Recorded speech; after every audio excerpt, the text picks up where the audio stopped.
السلام علیکم دوستوں، میرا نام ہے محمد مصطفیٰ۔ آپ دیکھ رہے ہیں کرکٹ نیوز ہر یوٹیوب چینل۔ دوستوں، نسیم شاہ آسٹریلیا کے خلاف پہلا ٹیسٹ کھیلیں گے یا نہیں، اظہر علی نے حتمی اعلان کر دیا۔ اگر آپ بھی کرکٹ لور ہیں تو اس ویڈیو کے نیچے دیے گئے اس لال کلر کے سبسکرائب بٹن پر کلک کریں اور ساتھ موجود گھنٹی کے نشان کو بھی کلک کر لیں تاکہ آپ کو کرکٹ سے جڑی ہر خبر سب سے پہلے ملتی رہے۔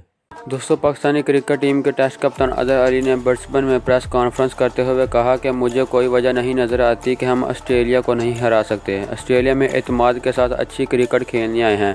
کپتان اظہر علی نے کہا کہ آسٹریلیا میں کھیلنا چیلنج ہے، چیلنج قبول کریں تو آسانی ہوتی ہے۔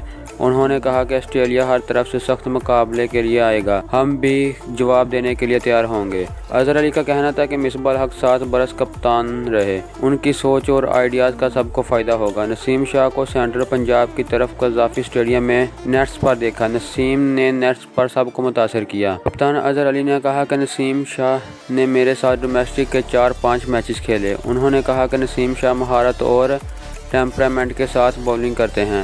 نسیم شاہ بہت جلد بیٹسمین کو جان لیتے ہیں۔ دوستوں، پاکستانی کرکٹ ٹیم کے کپتان اظہر علی کا کہنا تھا کہ پاکستان اور آسٹریلیا کے مابین پہلے ٹیسٹ میچ میں نسیم شاہ کو میدان میں اتارا جائے گا۔ 16 سالہ فاسٹ بالر نسیم شاہ کل اپنے ٹیسٹ کیریئر کا آغاز کریں گے۔ تو دوستوں، یہ تھی ہماری آج کی یہ ویڈیو۔ آپ کے خیال میں کیا نسیم شاہ کو پاکستانی ٹیم میں شامل کرنے کا فیصلہ صحیح ثابت ہوگا یا نہیں؟ کمنٹ باکس میں اپنی رائے کا اظہار لازمی کریں اور ہمارے چینل کو سبسکرائب کریں تاکہ آپ کو کرکٹ سے جڑی ہر خبر سب سے پہلے ملتی رہے۔ تو دوستوں، ملتے ہیں اپنی اگلی ویڈیو میں۔ خدا حافظ۔